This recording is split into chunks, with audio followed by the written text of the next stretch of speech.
this example, we're going to look at how to simplify trig functions using factoring techniques. So we're going to work with functions that don't look too great, and we're going to make them simplified by using the properties we've learned and factoring. So in example 5, we have sine squared times cosine of x minus sine of pi over 2 minus x. So the first thing we need to do is start rearranging our terms so they're nicer. So the first thing I want to work with is this sine of pi over 2 minus x.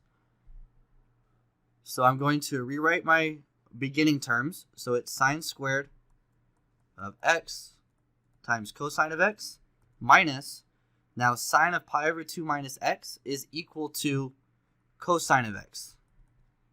So these two are exactly the same because of the cofunction identity. Sine of pi over 2 minus x is equal to cosine of x. So this whole piece turns into cosine of x. Okay, the next step is I'm actually just going to rewrite this one more time to make the next thing more clear. So I have sine squared of x cosine x minus cosine x. Now notice that I have a cosine in this term and I have a cosine in this term. So what I'm going to do is I'm going to go ahead and factor it out.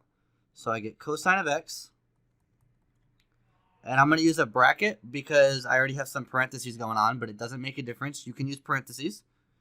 And if I get rid of the cosine from the first term, I get sine squared, and then minus 1.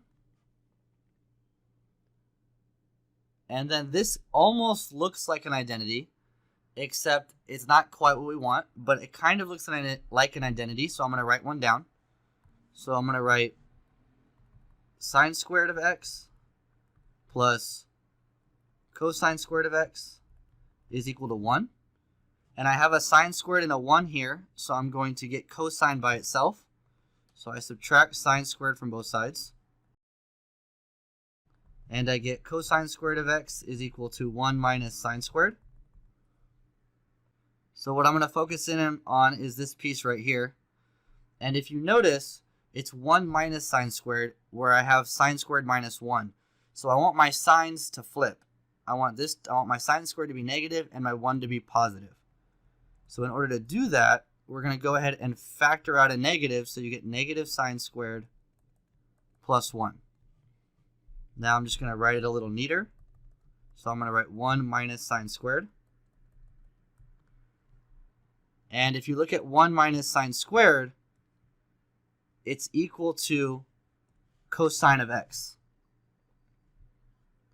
So this becomes negative cosine of x times cosine squared of x. And then all you have to do is multiply. So cosine times cosine squared is negative cosine cubed of x.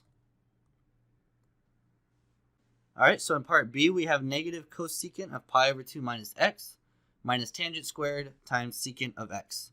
So first we're going to look at this part right here. This is a cofunction because of the pi over 2 minus x. So this becomes negative secant of x minus tangent squared of x secant of x. So I have this whole piece become secant because they're cofunctions. Then if we look here, in the first term I have a secant, and in the second term I have a secant, so we're going to go ahead and factor that out. So I get secant of x, negative 1 minus tangent squared. I'm going to go ahead and factor the negative out, so I get negative secant of x, 1 plus tangent squared. And now we're going to need our identities. So we look at our Pythagorean identities for tangent, and it's tangent squared plus 1 is equal to secant squared. So using this, I know that tangent squared plus 1 is going to be equal to secant squared.